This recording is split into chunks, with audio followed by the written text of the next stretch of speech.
ಹಾಗಾಸಲ್ರಿಗೂ ನಮಸ್ಕಾರ. ಸೊ ಇವತ್ತಿನ ಎಪಿಸೋಡ್ ಹೇಗಿತ್ತು ಅಂತ ಕಮೆಂಟ್ ಬಾಕ್ಸಲ್ಲಿ ತಿಳಿಸಿ. ಒಂದು ಸ್ವಲ್ಪ ಇವತ್ತಿನ ಎಪಿಸೋಡ್ ನೋಡಿದಾದ್ಮೇಲೆ ಓಕೆ ಪರವಾಗಿಲ್ಲ ಗುರು, ಏನೋ ಒಂದು ಸ್ವಲ್ಪ ನೆಮ್ಮದಿಯಾಗಿ ಮಲ್ಕೋಬಹುದು ಅಂತ ಅನ್ನಿಸ್ತಾ ಇದೆ. ಬಿಕಾಸ್ ಆಫ್ ಯಾವುದೇ ಟಾಸ್ಕ್ ಕೂಡ ಪೆಂಡಿಂಗ್ ಉಳಿದಿಲ್ಲ ಅಥವಾ ಯಾವುದೇ ಒಂದು ಸಸ್ಪೆನ್ಸ್ನ ನಾಳೆಗೆ ಎಪಿಸೋಡ್ಗೆ ಇಟ್ಟಿಲ್ಲ ಅಂತಲೇ ಹೇಳ್ಬೋದು. ಬಿಕಾಸ್ ಆಫ್ ಆಲ್ರೆಡಿ ಒಂದು ದಿನ ಫುಲ್ ವೇಸ್ಟ್ ಆಗಿದೆ. ಸೊ ಅದಕ್ಕೋಸ್ಕರ ಇವತ್ತಿನ ಎಪಿಸೋಡಲ್ಲಿ ಎಲ್ಲ ಕಂಟೆಂಟ್ನು ತುಂಬಿಸಿದ್ರು ಅಂತಲೇ ಹೇಳ್ತೀನಿ. 2 ಟಾಸ್ಕ್ ಆಗುತ್ತೆ, ಜೊತೆಗೆ ಸ್ವಲ್ಪ ಕೊನೆಯಲ್ಲಿ ನೆಮ್ಮದಿಯಾಗಿ ಮಲಗುವಂಥ ಒಂದು ಸೀನ್ಗಳು ನೋಡ್ಲಿಕ್ಕೆ ಸಿಕ್ತು. ಸೊ ಎಲ್ಲರೂ ಕೂಡ ಆರಾಮಾಗಿ ನೆಮ್ಮದಿಯಿಂದ ಕಾಮಿಡಿ ಮಾಡ್ಕೊಂಡು ತುಂಬ ಚೆನ್ನಾಗಿ ಎಪಿಸೋಡ್ನ ಎಂಡ್ ಮಾಡಿದ್ರು ಅಂತಲೇ ಹೇಳ್ಬೋದು. ಬಟ್ ಅದಕ್ಕೆ ಖುಷಿಯಾಗಿರುವಂಥದ್ದು, ಬಟ್ ಜಗಳದಿಂದ ಸ್ಟಾರ್ಟ್ ಆಗಿರುವಂಥದ್ದು ಈ ಎಪಿಸೋಡು.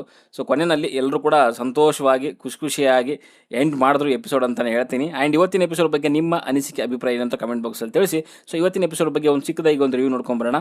ಆ್ಯಂಡ್ ಇವತ್ತಿನ ಒಂದು ಎಪಿಸೋಡ್ ಶುರುವಾಗಿರುವಂಥದ್ದು. ಸೊ ಅಲ್ಲಿ ಮಾರ್ನಿಂಗ್ ಆಗುತ್ತೆ, ಸಾಂಗ್ ಕೂಡ ಹಾಕ್ತಾರೆ, ಜೊತೆಗೆ ಡ್ಯಾನ್ಸ್ ಎಲ್ಲ ಬರುತ್ತೆ. ಸೊ ಡ್ಯಾನ್ಸ್ ಎಲ್ಲ ಬಂದಾದಮೇಲೆ ಇನ್ನೇನು ಖುಷಿಯಾಗಿ ಎಲ್ಲ ನಡೀತಾ ಇದೆ ಅಂತ ಅನ್ನೋಷ್ಟೊತ್ತಿಗೆ ನಮ್ಮ ಚಂದ್ರಪ್ರಭಾ ಅವರ ಕೋಪ ನೆತ್ತಿಗೆದ್ದು ಬಿಡ್ತದೆ ಅಂತ ಅನಿಸುತ್ತೆ. ಸೊ ಅಲ್ಲಿ ನಮ್ಮ ಸತೀಶ್ ಅವರ ಒಂದು ಬಾತ್ರೂಮ್ ಗೆಳೆತನ ಸೊ ಯಾಕೋ ಜಾಸ್ತಿನೇ ತಲೆ ಕೆಡಿಸ್ಬಿಟ್ಟಿದೆ ಚಂದ್ರಪ್ರಭಾ ಅವ್ರಿಗೆ. ಸೊ ಮೇ ಬಿ ಇದು ನಾ ಬೆಳಗ್ಗೆ ಪ್ರೋಮೋದಲ್ಲಿ ಅಂದ್ಕೊಂಡಿದ್ದೆ ಇವರು ಪಕ್ಕ ಏನೋ ಪ್ಲ್ಯಾನ್ ಮಾಡ್ಕೊಂಡು ಡ್ರಾಮಾ ಮಾಡ್ತಿದ್ದಾರೆ ಅಂತ. ಬಟ್ ಈ ಕಡೆ ಎಪಿಸೋಡಲ್ಲಿ ಆ ಥರದ್ದು ಯಾವುದೂ ಕೂಡ ಕಾಣಿಸ್ಲಿಲ್ಲ. ಬಟ್ ಅದ್ರ ಬಗ್ಗೆ ನೋಡೋಣ. ಇನ್ನು ಚಂದ್ರಪ್ರಭಾ ಅಲ್ಲಿ ಕೂತಿರ್ತಾರೆ. ಸೊ ಅಲ್ಲಿ ಬಾತ್ರೂಮ್ ಒಳಗಡೆಗೆ ನಮ್ಮ ಸತೀಶ್ ಅವ್ರು ಹೋಗಿರ್ತಾರೆ. ಸೊ 2 ಅವರ್ ಆದರೂ ಕೂಡ ಬಂದಿಲ್ಲ ಅಂತ ಹೇಳ್ತಿದ್ರು. ಅಲ್ಲಿ 3-4 ಜನ ಹೋಗಿ ಸ್ನಾನ ಮಾಡ್ಕೊಂಡು ಬಂದರೂ ಕೂಡ ಈ ಮನುಷ್ಯ ಬರಲಿಲ್ವಂತೆ. ಅದು ಏನು ತೊಳ್ಕೊತಾನೋ, ಅದು ಏನು ಹಾಕಿ ತೊಳ್ಕೊತಾನೋ, ಎಷ್ಟೊತ್ತು ತೊಳ್ಕೊತಾನೋ ಗೊತ್ತಿಲ್ಲ. ಸೊ ಚಂದ್ರಪ್ರಭಾ ಖಂಡಿತವಾಗ್ಲೂ ಅಲ್ಲಿ ಕೋಪ ಬರುತ್ತೆ. ಜೊತೆಗೆ ನೀರು ಬೇರೆ ಕುಡಿಬೇಕಾಗಿತ್ತಂತೆ. ಸೊ ನೀರು ಕುಡಿಯೋಕ್ಕೆ ಅಂತ ಅವರು ಅಲ್ಲಿದ್ದಂಥ ಒಂದು ಏನು ಕೈ ಪಟ್ಟಿ ಇರುತ್ತೆ, ಸೊ ಅದನ್ನು ಬಿಟ್ಬಿಟ್ಟು ಹಂಗೆ ನೀರು ಕುಡಿಯೋಕೆ ಹೋಗ್ತಾರೆ. ಸೊ ಅಲ್ಲಿ ನೀರು ಕುಡಿಯೋಕೆ ಹೋದಾದ್ಮೇಲೆ ಸೊ ಅಲ್ಲಿ ಸುದಿ ಅವ್ರು ಕೇಳ್ತಾರೆ, ಯಾಕಣ್ಣ ನೀನು ಬಂದುಬಿಟ್ಟೆ, ಹಂಗೆ ಹಿಂಗೆ ಶಿಕ್ಷೆ ಆಗುತ್ತೆ ಅದು ಇದು ಅಂತ ಎಲ್ಲ 3-4 ಜನ ಸೇರಿ ಅವ್ರಿಗೆ ಕ್ವಶನ್ ಕೇಳೋಕ್ಕೆ ಸ್ಟಾರ್ಟ್ ಮಾಡ್ತಾರೆ. ಅಲ್ಲಿ ಕೋಪಗೊಂಡಂತಹ ಚಂದ್ರಪ್ರಭಾ ಅವರು ಸೊ ಅಲ್ಲಿರೋವಂಥ ಗ್ಲಾಸ್ನ ಕೈಯಲ್ಲಿರೋವಂಥದ್ದನ್ನ ಕೆಳಗಡೆ ಎತ್ತಿ ಬಿಸಾಕ್ತಾರೆ. ಫುಲ್ ಕೋಪ ಎಲ್ಲ ಮಾಡ್ಕೊತಾರೆ. ಸೊ ಏನು ಮಾಡೋದು, ನಾನು ಒಂದು 4 ಹೊರೋಯ್ತಾನೆ, 3-4 ಜನ ಹೋಗಿ ಬಂದರು, ಇನ್ನೂ ಕೂಡ ಬರ್ತಾಯಿಲ್ಲ ಅವನು, ಹಂಗೆ ಹಿಂಗೆ ಎಲ್ಲ ಮಾತುಗಳೆಲ್ಲ ಕೇಳಿಸ್ಕೊಂಡಿದ್ದೀರಾ. ಬಟ್ ಇಲ್ಲಿ ಏನಾಯಿತು ಅಂತಂದರೆ ನನ್ನ ಪ್ರಕಾರ ಸ್ವಲ್ಪ ಡ್ರಾಮಾನು ಅಂತ ಅನಿಸುತ್ತೆ. ಬಿಕಾಸ್ ಏನು ಅಂತಂದರೆ ಚಂದ್ರಪ್ರಭು ಅವರು ಇಷ್ಟು ದಿನ ಮಾಡ್ತಿದ್ದಾರೆ, ಓಕೆ ಇವತ್ತೇ ಏನಕ್ಕೆ ಬಂತು. ಆ್ಯಂಡ್ ಹೊರಗಡೆ ಹೋಗಿ ಬಂದಾದಮೇಲೆ ಅಲ್ಪ ವಿರಾಮ ಬಂದಾದ್ಮೇಲೆ ಸೊ ಏನಕ್ಕೆ ಸಡನ್ನಾಗಿ ಈ ಥರ ಆಡೋಕ್ಕೆ ಸ್ಟಾರ್ಟ್ ಮಾಡಿಬಿಟ್ಟ ಅರ್ಥನೇ ಆಗಲಿಲ್ಲ ನನಗೆ. ಏನಕ್ಕೆ ಅಂತಂದರೆ ಆ ಕೋಪ ತಾಪ ಎಲ್ಲ ಸತೀಶ್ ಅವ್ರು ಹೊರಗಡೆ ಬಂದಾದ್ಮೇಲೆ ಚೀರಾಡ್ತಾರೆ, ಎಲ್ಲ ಮಾಡ್ತಾರೆ. ಅದಾದ ಸ್ವಲ್ಪ ಹೊತ್ತಿಗೆ ಮತ್ತೆ ತಿರ್ಗಾ ಕ್ಲೋಸ್ ಆಗ್ತಾರೆ. ಕ್ಲೋಸ್ ಆಗಬೇಕು ಇಲ್ಲ ಅಂತಲ್ಲ, ಬಟ್ ಆ ರೇಂಜಿಗೆ ಕ್ಲೋಸ್ ಆಗೋವಂಥದ್ದು ನನ್ನ ಪ್ರಕಾರ ಎಲ್ಲೋ ಚಿಕ್ಕದಾಗಿದ್ದು ಮೇ ಬಿ ಪ್ರೀ ಪ್ಲ್ಯಾನ್ಡ್ ಅಂತಲೇ ಅನಿಸುತ್ತೆ. ಅಲ್ಲಿ ಸತೀಶ್ ಅವರು ಕೂಡ ಹೇಳ್ತಾರೆ ಅದೆಲ್ಲ ಡ್ರಾಮಾ ಬೇಕು ಅಂತ ಮಾಡಿದ್ದು ಹಾಗೆ ಹೀಗೆ ಅಂತ ಹೇಳಿದ್ರು. ಬಟ್ ಅವರು ಸಮರ್ಥನೆ ಮಾಡ್ಕೊಳ್ಳೋದೇನೋ ಅಂತಂದರೆ ಅವರಿಬ್ಬರೇ ಮಾಡ್ಕೊಳ್ಳೋವಂಥದ್ದು. ನಾನು ಅದು ಕಿತ್ತಾಡಿದಕ್ಕೆ ಹೇಳಿಲ್ಲ, ನೀವು ಅಲ್ಲಿ ಕೂತಿದ್ರಲ್ಲ ಬಾತ್ರೂಮಲ್ಲಿ, ಹೊರಗಡೆನೇ ಬರಲ್ಲ ನೀವು ಒಂದಿನ ಅಂದ್ರಲ್ಲ, ಅದು ಡ್ರಾಮಾ ಅಂತ ಹೇಳಿದೆ ನಾನು ಅನ್ನೋ ರೀತಿಯಲ್ಲಿ ಮಾತುಕತೆ ಬಂತು. ಬಟ್ ಅಲ್ಲಿ ಎಲ್ಲರೂ ಕೂಡ ರೊಚ್ಚಿಗೆದ್ದಿದ್ರು. ಧನುಷ್ ಅವರಂತೂ ಫುಲ್ಲು ಒಂದು ರೀತಿಯಲ್ಲಿ ಹೊಡೆದಾಟಕ್ಕೆ ನಿಲ್ಲೋ ರೀತಿಯಲ್ಲಿ ಆಗಿತ್ತು. ಬಟ್ ಸತೀಶ್ ಅವ್ರದ್ದು ನಂಗೆ ಏನಂತಂದರೆ ಆ ಮನುಷ್ಯ ಕೆಲವರಿಗೆ ರೆಸ್ಪೆಕ್ಟ್ ಕೊಟ್ಟೆ ಮಾತಾಡೋಂಥದ್ದು, ಹೋಗಲೇ ಬಾರಲೇ ಅದು ಇದು ಮಾತಾಡಲ್ಲ, ಹೋಗಿ ಬನ್ನಿ. ಆಮೇಲೆ ಚಂದ್ರಪ್ರಭಾಗೂ ಕೂಡ ಅಷ್ಟೇ ಸರ್ ಅಂತಲೇ ಮಾತಾಡಿಸ್ತಾನೆ. ಇನ್ನು ಕೆಲವರಿಗೆ ಸರ್ ಅಂತ ಮಾತಾಡಿಸ್ತಾರೆ. ಆ ಮಕ ನೋಡ್ತಾ ಇದ್ರೆ ಕಿತ್ತಾಡೋವಂಥ ಒಂದು ಮಕ ಅಲ್ಲ ಅಂತ ಅನಿಸುತ್ತೆ. ಬಟ್ ಅವ್ರು ಕೆಲವೊಂದು ಮಾತುಗಳಿದಾವಲ್ಲ ಅದನ್ನು ನೋಡಿದ್ರೆ ಅವ್ರ ಸ್ಟ್ಯಾಂಡ್ ಏನಿದೆ ಅಂದರೆ ನಾನು ಬರೋದೇ ಅಷ್ಟು, ನಾನು ಅಷ್ಟೊತ್ತೇ ಮಾಡೋದು, ನಾನು ಅದಕ್ಕೋಸ್ಕರನೇ ಎಲ್ಲರೂ ಹೋಗಿದ್ದಾದ್ಮೇಲೆ ಹೋಗೋವಂಥದ್ದು ಅನ್ನೋ ರೀತಿ ಕೆಲವೊಂದು ಮಾತುಗಳಿದ್ದಾವೆ. ಬಟ್ ಮೇ ಬಿ ಅವ್ರದ್ದು ಈ ಬ್ಯೂಟಿ ಕಾನ್ಸಿಯಸ್ ಇದೆಯಲ್ಲ, ಅದ್ರ ಬಗ್ಗೆ ನಾವು ಕೂಡ ರೆಸ್ಪೆಕ್ಟ್ ಮಾಡಬೇಕು ಅಂತ ಅನಿಸುತ್ತೆ.